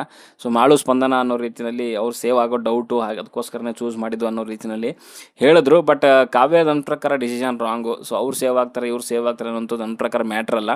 ಬಟ್ ಯಾರಿಗೆ ಆಟ ಆಡಿರೋ ಅರ್ಹತೆ ಇದೆ, ಸೊ ಅವ್ರು ಸೇಫ್ ಆಗಬೇಕು ಅನ್ನೋಂಥದ್ದು, ಅಥವಾ ಅವರು ಒಂದು ಇದಕ್ಕೆ ಫಿನಾಲೆ ಕಂಟೆಂಡರ್ ಆಗಬೇಕಿತ್ತು ಅಂತ ನನ್ನ ಅನಿಸಿಕೆ. ಬಟ್ ಕಂಪೇರಿಟಿವ್ ತೊಗೊಳಕ್ಕೆ ಹೋದರೆ ಅಭಿಷೇಕ್ ಆ್ಯಂಡ್ ಅಶ್ವಿನಿಗಿಂತ ಸೊ ಮಾಳುನೇ ಬೆಸ್ಟ್ ಅಂತ ನನಗನ್ಸುತ್ತೆ. ಒಂದು ಅವ್ನಿಗೆ ಆಟ ಆಡಲಿಕ್ಕೆ ಪೊಟೆನ್ಷಿಯಲ್ ಇತ್ತು ಆ ಟೈಮಲ್ಲಿ. ಒಂದು ಸುದಿಗೆ ಅವ್ರಿಗೆ ಆಟನ ಗೆಲ್ಲಿಸ್ಬಿಟ್ಟು ಸೊ ಅವ್ರನ್ನ ಫಿನಾಲೆಗೆ ಕಳಿಸಿದ್ದಾರೆ. ಈ ಒಂದು ಟಾಸ್ಕಲ್ಲೂ ಕೂಡ ಅಷ್ಟೇ ಅವರು ತುಂಬ ಪರ್ಫಾರ್ಮ್ ಮಾಡಿದ್ದಾರೆ. ಓಕೆ, ಸೊ ಅದ್ರ ಮಧ್ಯೆ ಏನಾಯಿತು ಅಂತಂದರೆ ಅಲ್ಲಿ ಬಿಗ್ ಬಾಸ್ ಅವರು ಈ ವಾರದ ಒಂದು ಫಿನಾಲೆ ಕಂಟೆಂಡರ್ ಟಾಸ್ಕ್ಗಳು ಕಂಪ್ಲೀಟ್ ಆಯಿತು ಅಂತ ಹೇಳ್ತಾರೆ. ಸೊ ಅನೌನ್ಸ್ ಮಾಡಿದಾದ್ಮೇಲೆ ಸ್ವಲ್ಪ ಎಲ್ಲರೂ ಕೂಡ ಶಾಕ್ ಆಗ್ತಾರೆ. ಗಿಲ್ಲಿ ಕೂಡ ಹಂಗೆ ಅಂತ 2 ಟಾಸ್ಕಾ ಅನ್ನೋ ರೀತಿಯಲ್ಲಿ ಮಾತುಕತೆ ನಡೆಯುತ್ತೆ. ಆಮೇಲೆ ಅಲ್ಲಿ ಯಾರು ಚಂದ್ರಪ್ರಭಾ ಸತೀಶ್ ಕೂಡ ಹಂಗೆ ಹೇಳುವಂಥದ್ದು. ಸೊ 2 ಟಾಸ್ಕ್ ಹಾಗಿದ್ರೆ ನಾವು ಕೂಡ ಆ ಒಂದು ಇದಕ್ಕೆ ಕಂಟೆಂಡರ್ ಆಗಿ ಹೋಗ್ತೀವಿ, ಅವ್ರಿಗೆ ಯಾಕೆ ಬಿಟ್ಕೊಡ್ತಿದ್ವಿ ಅನ್ನೋ ರೀತಿಯಲ್ಲಿ ಮಾತುಗಳು ಬಂತು. ಸೊ ಇದನ್ನೇ ಅರ್ಥ ಮಾಡ್ಕೊಬೇಕಾಗಿರುವಂಥದ್ದು ಸ್ಪರ್ಧಿಗಳು. ಇಲ್ಲಿ ಎಷ್ಟು ಟಾಸ್ಕ್ ಇದೆ, ಏನಿದೆ ಅನ್ನೋಂಥದ್ದು ಫ್ಯೂಚರ್ನ ಥಿಂಕ್ ಮಾಡ್ಲಿಕ್ಕೆ ಆಗಲ್ಲ. ಸೊ ಇರೋವಂಥ ಒಂದು ಟಾಸ್ಕಲ್ಲಿ ನೀವು ಎಷ್ಟು 100% ಕೊಡ್ತೀರಾ, ಅಥವಾ ಎಷ್ಟು ವಾದ ಮಾಡ್ತೀರಾ, ಎಷ್ಟು ನೀವು ಫೈಟ್ ಮಾಡ್ತೀರಾ ಅನ್ನೋದೇ ಮುಖ್ಯ. ಸೊ ಇನ್ನೂ 4 ಟಾಸ್ಕ್ ಇದೆ, ಇನ್ನೂ 2 ಟಾಸ್ಕ್ ಇದೆ ಅನ್ನೋವಂಥದ್ದು ನೋಡ್ಕೊಂಡು ಕೂತ್ಕೊಳಕ್ಕಾಗಲ್ಲ. ಸೊ ಆಮೇಲೆ ಬೇಜಾರು ಮಾಡ್ಕೊಂಡ್ರೆ ಏನು ಯೂಸ್ ಇಲ್ಲ ಅಂತಲೇ ಹೇಳ್ತೀನಿ. ಸೊ ಇದಾದಮೇಲೆ ಅಶ್ವಿನಿ ಅವ್ರಿಗೆ ಗಿಲ್ಲಿ ಉರಿಸ್ತಾ ಇದ್ದ. ಸೊ ನೀವು ಆಡಿರೋವಂಥ ಯಾವ ಟಾಸ್ಕು ಕೂಡ ಗೆದ್ದಿಲ್ಲ, ಹಾಗೆ ಹೀಗೆ ಅಂತೆಲ್ಲ ಸ್ವಲ್ಪ ರೇಗಿಸ್ತಾ ಇದ್ದ. ಸೊ ಆ ಒಂದು ಟಾಸ್ಕ್ ಸೋತಿರೋದಕ್ಕೆ ಸೊ ಅಶ್ವಿನಿ ಅವರು ಕೂಡ ಸಿಕ್ಕಾಪಟ್ಟೆ ಉರ್ಕೊಂಡಿದ್ರು ಅಂತ ಅನ್ಸುತ್ತೆ. ಗೆದ್ದಿರೋದು ಒಂದು ಟಾಸ್ಕ್, ಎಷ್ಟೋ ನಿಗ್ರಾಡ್ತಿ ಅನ್ನೋ ರೀತಿಯಲ್ಲಿ ಮಾತುಗಳೆಲ್ಲ ಆಡ್ತಾ ಇದ್ರು. ಆ್ಯಂಡ್ ಇದಾದಮೇಲೆ ಸೊ ಈ ಟಾಸ್ಕಲ್ಲಿ ಗೆದ್ದಂತಹ ಅಶ್ವಿನಿಯ ಮತ್ತು ಮಾಳು ಆ್ಯಂಡ್ ಸ್ಪಂದನ ಅವರಿಗೆ ಒಂದು ಟಾಸ್ಕ್ನ ಕೊಡ್ತಾರೆ. ಅದು ಏನು ಅಂತಂದರೆ ಫಿನಾಲೆಗೆ ಆಯ್ಕೆ ಮಾಡಲಿಕ್ಕೆ, 2ನೇ ಕಂಟೆಸ್ಟ್ನ ಆಯ್ಕೆ ಮಾಡಲಿಕ್ಕೆ ಒಂದು ಟಾಸ್ಕ್ ಕೊಡುವಂಥದ್ದು Ashwini versus Spandana and Malu ಅವ್ರಿಗೆ. ಸೊ ಇದು ಬಾಲ್ನ ಹಾಕುವಂಥದ್ದು ಆಲ್ರೆಡಿ ನೀವು ನೋಡಿದಿರ. ಸೊ ಆ ಒಂದು ಟಾಸ್ಕಲ್ಲಿ ಸೊ ಇಲ್ಲಿ ಧನುಷ್ ಅವರು ಸಹಾಯಕರಾಗಿ ಬರ್ತಾರೆ, ಅಶ್ವಿನಿ ಅವರು ಮೇನ್ ಆಟ ಆಡುವಂಥದ್ದು. ಆ್ಯಂಡ್ ಈ ಕಡೆಗೆ ಸ್ಪಂದನ ಅವರು ಸಹಾಯಕ್ಕೆ ಬರುವಂಥದ್ದು, ಸೊ ಮಾಳು ಅವರು ಆಡುವಂಥದ್ದು. ಸೊ ಅಲ್ಲಿ ಕ್ಲಿಯರಾಗಿ ಸೊ ಅಶ್ವಿನಿ ಅವರು ತುಂಬ ಚೆನ್ನಾಗಿದ್ರು, ಫೋಕಸ್ಡ್ ಆಗಿದ್ರು ಅಂತಲೇ ಹೇಳ್ಬೋದು. ಆ್ಯಂಡ್ ಪ್ಲ್ಯಾನಿಂಗ್ ಕೂಡ ತುಂಬ ಚೆನ್ನಾಗಿತ್ತು. ಈ ಕಡೆ ಧನುಷ್ ಅವರು ಕೂಡ ಹೆಲ್ಪ್ ಮಾಡಿದ್ರು, ಬಾಲ್ ಎಸೆಯುವಂಥದ್ದು ಸೇಮ್ ಒಂದೇ ಕಾನ್ಸ್ಟೆಂಟ್ ಸ್ಪೀಡಲ್ಲಿ ಆಗ್ತಾಯಿದ್ರು. ಆ್ಯಂಡ್ ಅಶ್ವಿನಿ ಕೂಡ ಅಷ್ಟೇ ಫೋಕಸ್ಡ್ ಆಗಿದ್ರು. ಬಟ್ ಈ ಕಡೆಗೆ ಪ್ಲಾನಿಂಗ್ ಅಷ್ಟು ಅಕ್ಯುರೇಟ್ ಆಗಿರಲಿಲ್ಲ. ಆಮೇಲೆ ಮಾಳು ಕೂಡ ಫೋಕಸ್ ಆಗಿ ಕಾಣಿಸ್ಲಿಲ್ಲ, ಸುಮ್ಮನೆ ಏನೋ ಹೊಡಿತಾ ಇದ್ರು ಅಷ್ಟೇ. ಬಟ್ ಫೋಕಸ್ಡ್ ಆಗಿ ಹೊಡಿಲಿಲ್ಲ ಅಂತಾನೆ ಹೇಳ್ತೀನಿ. ಸೊ ಅದಕ್ಕೋಸ್ಕರನೇ ಅಲ್ಲಿ ಅಶ್ವಿನಿ ಅವರು ಆ ಒಂದು ಟಾಸ್ಕ್ ವಿನ್ ಆಗಿ ಸೊ ಸುದಿ ಅವ್ರ ಜೊತೆಗೆ ಸೊ 2ನೇ ಒಂದು ಫೈನಲಿಸ್ಟ್ ಆಗಿ ಆಯ್ಕೆ ಆಗಿದ್ದಾರೆ ಅಂತಲೇ ಹೇಳ್ಬೋದು. ಸೊ ಗೊತ್ತಿಲ್ಲ 3ನೇ ವಾರದ ಒಂದು ಫಿನಾಲಿನಲ್ಲಿ ಯಾರು ಗೆಲ್ತಾರೆ ಅನ್ನೋವಂಥದ್ದು ನೋಡಬೇಕು. ಇನ್ನೂ ಒಂದು ಸ್ಥಾನ ಬಾಕಿ ಇದೆ. ಸೊ ಸದ್ಯಕ್ಕೆ 2 ಸ್ಥಾನಗಳು ಫಿಲ್ ಆಗಿದೆ, ಒಂದು ಸುದಿ ಆ್ಯಂಡ್ ಇನ್ನೊಂದು ಅಶ್ವಿನಿ ಅವರು. ಇಬ್ಬರು ಕೂಡ ಒಂಟಿ ಸದಸ್ಯರಾಗಿರೋದ್ರಿಂದ ಸೊ ಜಂಟಿ ಕಡೆಯಿಂದ ಯಾರೂ ಕೂಡ ಬಂದಿಲ್ಲ. ಒಂದು ಟಾಸ್ಕ್ ಅಂತೂ ಓಪನ್ ಮಾಡಿದ್ರು, ತುಂಬ ಚೆನ್ನಾಗೇ ಗೆದ್ದಿದ್ರು ಇವತ್ತು ಜಂಟಿ ಅವರು. ಬಟ್ ಅದನ್ನು ಫಿನಾಲೆನಲ್ಲಿ ಸೊ ಅಂದರೆ ಮೀನ್ಸ್ 2ನೇ ಫೈನಲಿಸ್ಟ್ ಆಗಿ ಆಯ್ಕೆ ಆಗಲಿಕ್ಕೆ ಸೊ ಹಿಂದೆ ಬಿದ್ದರು ಅಂತಲೇ ಹೇಳ್ಬೋದು. ಒಳ್ಳೆ ಚಾನ್ಸ್ ಇತ್ತು ಇವತ್ತು ಆಡಲಿಕ್ಕೆ, ಬಟ್ ಆಗಲಿಲ್ಲ ಅಂತಲೇ ಹೇಳ್ತೀನಿ. ಸೊ ಇದ್ರ ಮಧ್ಯೆ ಸೊ ಅಶ್ವಿನಿ ಆ್ಯಂಡ್ ಅಭಿ ಅವರು ಸ್ವಲ್ಪ ಡಿಸ್ಕಷನ್ ಮಾಡ್ತಾಯಿದ್ರು, ಇನ್ನು ಮುಂದೆ ಯಾವುದೇ ಟಾಸ್ಕ್ ಬರಲಿ ನಾವು ಮುಂದೆ ಆಡೋಣ, ಗೆಲ್ತೀವೋ ಸೋಲ್ತೀವೋ ಬಿಡ್ತೀವೋ ಗೊತ್ತಿಲ್ಲ, ಬಟ್ ಆದರೆ ಆಟ ಅಂತೂ ಆಡೋಣ ಅನ್ನೋ ರೀತಿಯಲ್ಲಿ ಅಶ್ವಿನಿ ಅವರು ಹೇಳ್ತಾಯಿದ್ರು. ಸೊ ಇದು ಇವಾಗ ಯೋಚನೆ ಮಾಡುವಂಥದ್ದಲ್ಲ, ಸೊ ಮುಂಚೆಯಿಂದನೇ ಯೋಚನೆ ಮಾಡಬೇಕಾಗಿತ್ತು. ಈ ಸರಿ ಅವರು ನಾಮಿನೇಷನಲ್ಲಿ ಇದ್ದಾರೆ, ಇನ್ ಕೇಸ್ ಎಗರ್ಕೊಂಡು ಹೋದರೆ ಏನು ಮಾಡ್ತೀರಾ? ಅದು ಬೇರೆ ಈ ಸಾರಿ ಅನ್ಎಕ್ಸ್ಪೆಕ್ಟೆಡ್ ಅನ್ನೋ ರೀತಿಯಲ್ಲಿ ಬೇರೆ ಹೇಳ್ತಿದ್ದಾರೆ. ಏನಾದರೂ ಡಬಲ್ ಎಲಿಮಿನೇಷನ್ ಏನಾರ ಇದೆಯಾ ಅನ್ನೋವಂಥದ್ದು ಡೌಟ್. ಆಮೇಲೆ ಇನ್ನೊಂದು ಏನು ಅಂತಂದರೆ ಆ ಜಂಟಿ ಅನ್ನೋವಂಥದ್ದನ್ನ ನಿಜವಾಗ್ಲೂ ತೆಗೆದುಬಿಟ್ರೆ ಬೆಟರ್ ಅಂತ ಅನಿಸುತ್ತೆ. ಅದರಿಂದ ಸುಮಾರು ಕಂಟೆಸ್ಟೆಂಟ್ಗಳಿಗೆ ಒಂಥರ ನಿಜವಾಗ್ಲೂ ಬೇಜಾರಾಗ್ತದೆ. ಆಮೇಲೆ ಏನು ಪರ್ಫಾರ್ಮ್ ಮಾಡೋಕ್ಕಾಗ್ತಿಲ್ಲ ಕೆಲವರಿಗೆ, ಅದು ಬಿಟ್ಟರೆ ಗೊತ್ತಾಗೋದಲ್ವ. ಇಂಡಿವಿಜುವಲ್ ಆಟ ಇದು, ಒಬ್ಬಂಟಿ ಆಟ ಅಂತ ಹೇಳ್ತಾರೆ, ತಿರ್ಗಿ ಕಟ್ ಹಾಕ್ತಾರೆ, ಅಷ್ಟೊಂದು ಸರಿ ಅಂತ ಅನ್ನಿಸ್ತಾ ಇಲ್ಲ. ಗೊತ್ತಿಲ್ಲ, ನೋಡೋಣ ಏನೇನು ಮಾಡ್ತಾರೆ. ಮೇ ಬಿ 3 ವಾರ ಆದಮೇಲೆ ಆ ಒಂದು ಜಂಟಿ ಅವ್ರಿಗೆ ಮುಕ್ತಿ ಸಿಗ್ಬೋದು ಅಂತ ಅನಿಸುತ್ತೆ. ಓಕೆ, ಸೊ ಇದಾದಮೇಲೆ ಅಲ್ಲಿ ಎಲ್ಲರೂ ಕೂತ್ಕೊಂಡು ಸುಮ್ಮನೆ ಹರಟೆ ಹೊಡಿತಿರ್ತಾರೆ, ಎಲ್ಲರೂ ಕಾಮಿಡಿ ಮಾಡಿಕೊಂಡು, ಒಂಟಿ ಜಂಟಿ ಯಾವ ಕಿತ್ತಾಟ ಏನು ಇಲ್ಲದೇ ಸೊ ಗಿಲ್ಲಿ ಎಲ್ಲನೂ ಆರಾಮಾಗಿ ಮಜಾ ಮಾಡ್ಕೊಂಡೆಲ್ಲ ಕೂತಿದ್ರು. ಸೊ ಅದೊಂದು ತುಂಬ ಚೆನ್ನಾಗಿತ್ತು ನೋಡಲಿಕ್ಕೆ.